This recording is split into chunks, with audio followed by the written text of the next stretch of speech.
All right, let's now shift our attention to what is happening in France, where one more government has fallen in France and all eyes are now on the Élysée Palace. The countdown has begun for President Emmanuel Macron. The big question, of course, is who will be France's next Prime Minister?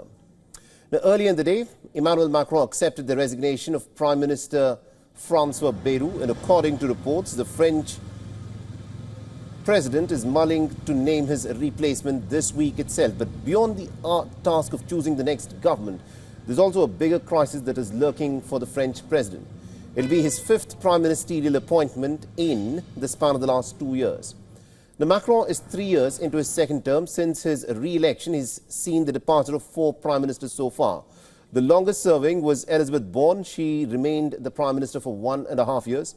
And then Emmanuel Macron appointed Gabriel Attal, France's youngest and the first openly gay prime minister. He passed the baton on to Michel Barnier in September 2024. And just 3 months later, Barnier was removed through a no-confidence vote and Bayrou took office. And now, Bayrou has also ended up losing a vote of confidence just 9 months into his prime ministership. Now, France's biggest opposition party, the National Rally, is demanding for fresh elections.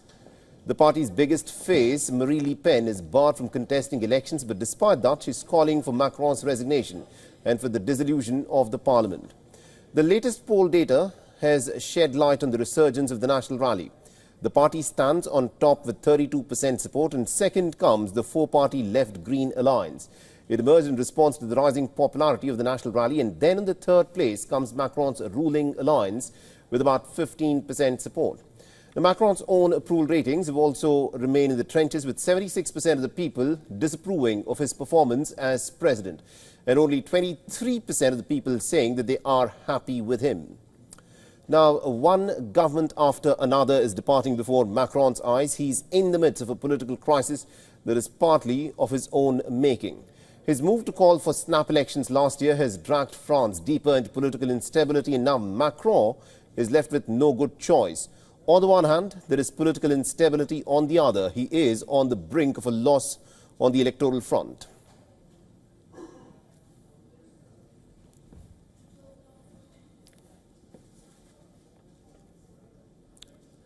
Let's also take a quick look as to what the people in the streets of Paris have to say about the political turmoil and also the fall of the successive prime ministers in Paris. Take a look.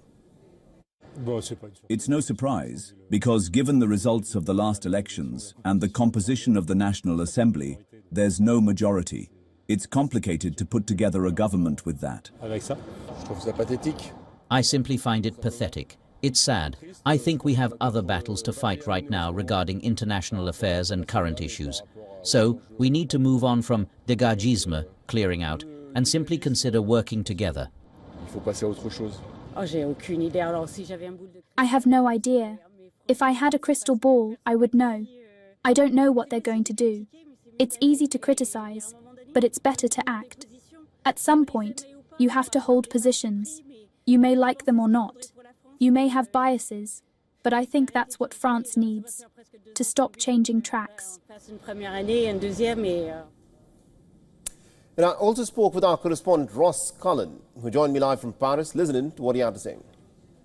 I can bring you some of those reactions from the media here in France today. Just a picture on the front page of Libération, one of the big dailies here. You can see François Bayrou looking downcast on the day of his downfall, saying super Trump there, so super thrashing or super failure is what happened to him yesterday in Parliament, with the numbers of people who voted for and against him. Then we also have Le Parisien, which says up against it. You can see there the front page, Emmanuel Macron alongside his now resigned outgoing Prime Minister François Bayrou, who tendered his resignation just a matter of minutes ago here in Paris at the Élysée Palace, where he went to see President Macron. So all eyes are now on the president to see if he will be able to name a new Prime Minister quickly. That is what his office said he wanted to do in the next few days, to be able to try to find someone who can navigate a way through Parliament to pass a budget before the end of the year. For all the latest news, download the WION app and subscribe to our YouTube channel.